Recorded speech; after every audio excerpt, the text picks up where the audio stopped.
MAGA Comes to Talk. I just finished watching President Trump's press conference. I want to talk about that. And Zohan Mamdani was on Fox with Martha McCallum. I watched that right before the Trump press conference with Kash Patel and the FBI, so I'll talk about that a little bit too. Welcome. If you're new, make sure that you subscribe.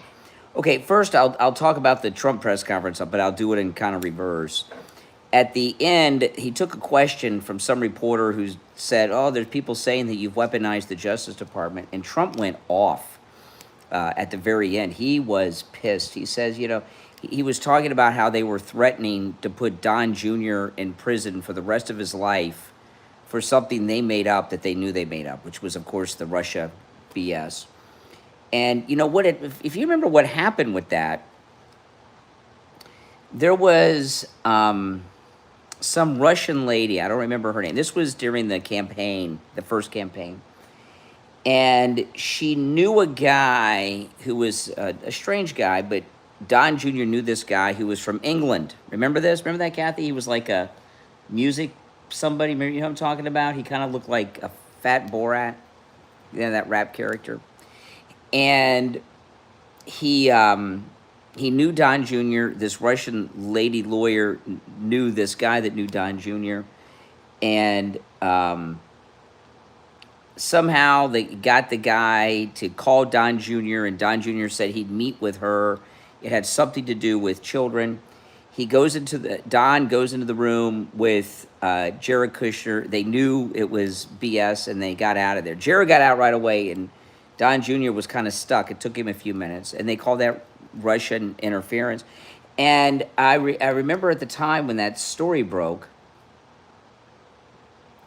that was obviously some setup that they did, that the deep state did, probably Comey, right, to try to get something set up with Don Jr. in Russia. It was such BS. And Trump went off about that at the end of the press conference today, that they were threatening to put Don Jr. in prison for the rest of his life over this BS that they made up that they knew was BS. And what President Trump said is so true. These are sick people. Welcome, everyone. Again, if you're new, make sure you subscribe. This is where MAGA Comes to Talk. Just got this hat in the mail today. My wife ordered this. This is from Turning Points. It's got the Turning Point logo on the side. Make America Charlie Kirk, brand new hat. It's comfortable, too. It's very well made. It's light. It's well made and it's light. So Turning Point, they make high quality stuff. So then he had Kash Patel out there, and Kash went through all these arrests that the FBI has made, and they have arrested thousands of criminals. Just absolutely amazing. They got 4 of the people from the FBI most wanted list in custody. The Biden administration got 4 the last 4 years. They got 4 in like 7 months. So that was very good. He went through all of that. So that was all positive stuff. But Trump was pissed when they're accusing him of weaponizing the Justice Department. What an absurd thing to even ask such a ridiculous question. Yeah. That's right. MAGA forever. So then but before that, at 3, Martha McCallum interviewed Mamdani. She said it's part 1. There's a second part coming. I gotta tell you, sorry guys, I'm yawning. And yawns are contagious, and I see myself yawn, so it makes me yawn again. I don't know what happened with Martha McCallum. I don't know. She interviewed Zohan. And I find it hard to believe that those were her questions. I just have a feeling that she was put up to that, by her bosses at Fox, because the questions she asked were really, I didn't care for the interview that much. You think I'm being too hard on her, Kath? Yeah. I don't know. Did you guys catch the Martha McCallum interview? Anybody catch it? She asked him some things. Well, how are you going to pay for childcare? How are you going to pay for this? What qualifications do you have? I get that, but there's a lot of things about this guy. You and your wife are both millionaires. Why are you living in government-subsidized rent-controlled apartments in Queens? What's that about? You're taking a home, an apartment away from a low-income single mother. What's that about? A lot of your critics say that you're Muslim. A lot of your critics say that you're going to turn New York City into London. What's your response to that? She didn't ask him any of those questions. I thought Martha McCallum's questions were too weak to be her own. I really do. Because I've seen her do some interviews, and she knows how to do good interviews. And I just don't think that she would, on her own, do a weak interview like that that's so high profile. Maybe I'm wrong, but I don't think so. I think that she was probably told what to do and how to behave and what not to follow up on and what not to ask, and they maybe even given the questions by her bosses. But he was weak, and he she asked him one question. What was it? Was it was well, she asked him one question about crime, and he says we're gonna make it so the police officers. This is a good example of where there was no follow up or details. He says we're gonna make sure that our police officers can spend more time on violent crime, and what he means by that, and she didn't follow up and ask, and I know she knows. I mean, I like Martha McCallum, so but what he means by that is he's going to legalize a lot of misdemeanors, which include assault and prostitution and picking up prostitutes. That's where the prostitution thing comes from. So there's a lot of he's going to legalize misdemeanors, which includes assault. And like I said, so she didn't ask him about that or follow up about that. And his thing is, well, the police will be able to focus on violent crimes. Well, I would say prostitution and assault are violent crimes. I don't care if they're misdemeanors. So I just, and he's got this thing about wanting to, I guess, send social workers and therapists out on police calls instead of the police, and not putting people in jail. And he says, what was that term he used? They'll get the help they need with the first contact with police. What does that mean? No, he is going to be probably the biggest failure of a mayor they've ever had in the city. And tomorrow there's a debate between Mamdani and Cuomo, and we'll see. Cuomo seems so tired and weak now.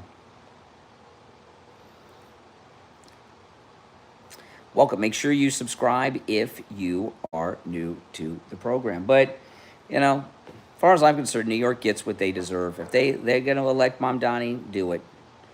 I mean, I can't vote in New York City.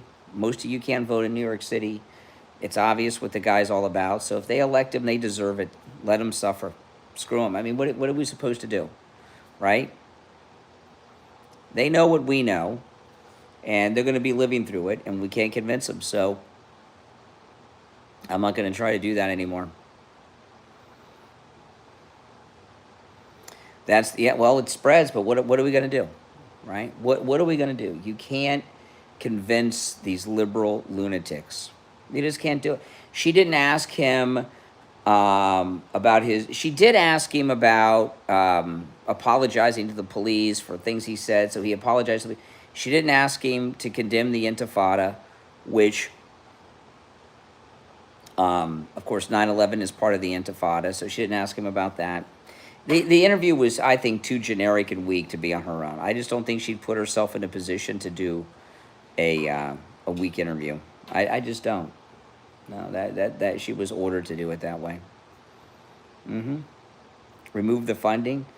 Yeah, but he'll still be mayor. And then, if Mamdani becomes the mayor, which everybody says he's going to, and then President Trump cuts the funding, what that's going to do, which Trump should do, but what'll happen with that is it'll get Mamdani off the hook.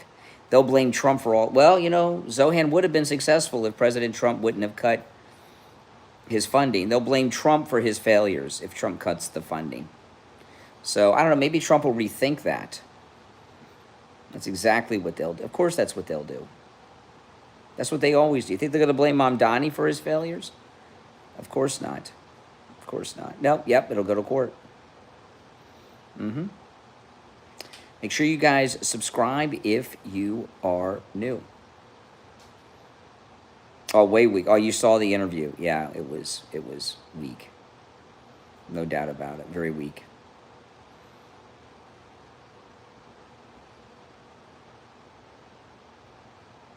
Yep. Welcome, everyone. Welcome. But it was. But I didn't. Now, unless I missed it, did you guys see Dan Bongino in the Oval Office with the president? Kash Patel was there. The Deputy Attorney General was there. Pam Bondi was there. Newt Gingrich was even there. But I didn't see. Did anybody see Bongino? I did not see Bongino. And he's hard to miss because he's tall. I was a little surprised not to see him. It was a pretty high-profile thing. Especially when they had the Deputy Attorney General there. So I don't know. Is Dan Bongino on the outs with Trump and them? I don't know. I don't even think they mentioned his name. If he was there, I think we would have saw him. Stands out too much because they had the camera angle on the press.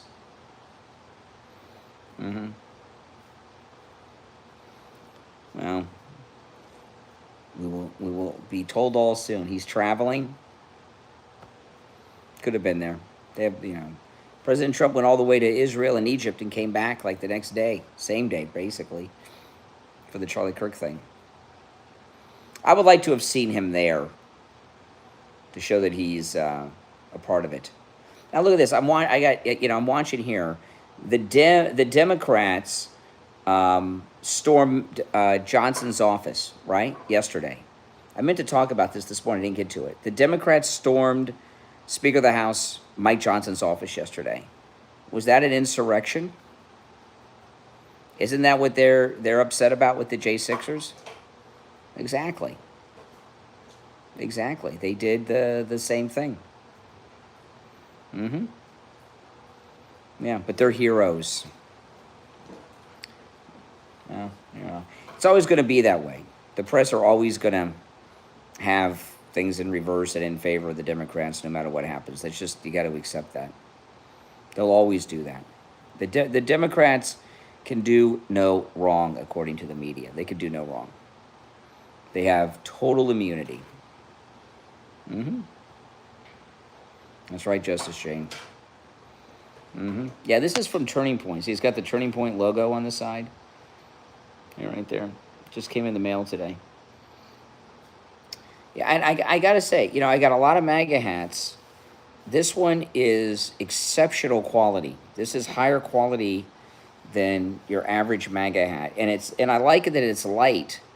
It's high quality and it's light, which in Florida, because it's so hot, right?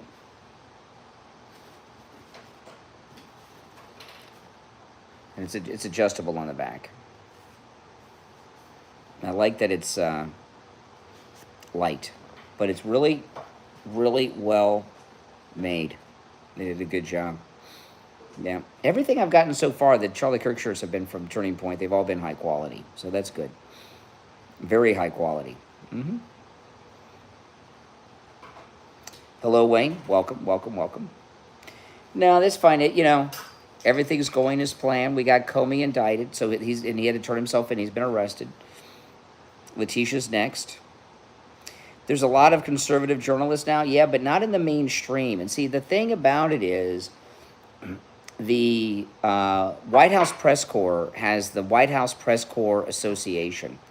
And I don't know how this came to be, but the White House Press Corps Association is in charge of the press briefing room, who gets seated, who seats where. That's why when Carolyn Levitt, they bring in somebody from the new media, they're always sitting along the wall.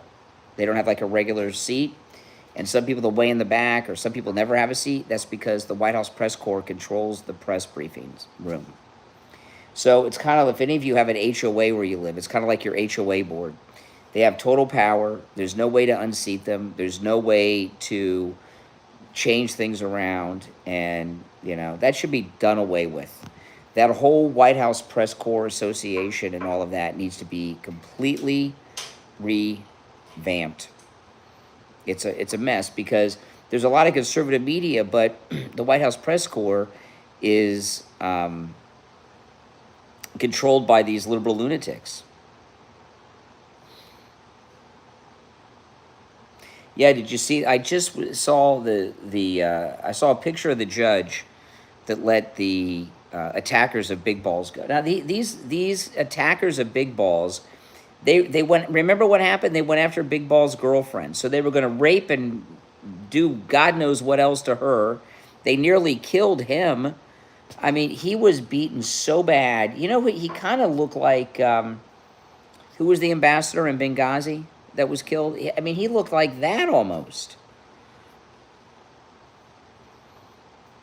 And the judge basically let him go with probation.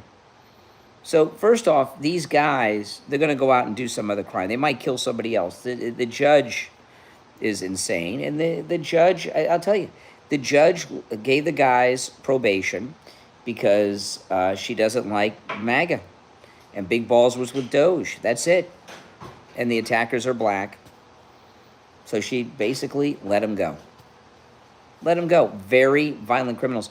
And on top of that, what they did, that crime that they did was so violent. That wasn't the first time they've done something like that.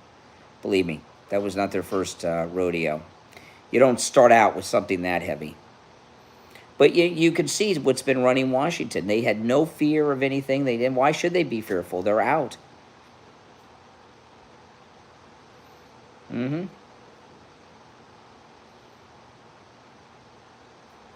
America is great. We got Trump back. Ireland, well, you've got Rosie O'Donnell. You got Rosie O'Donnell, we have Trump.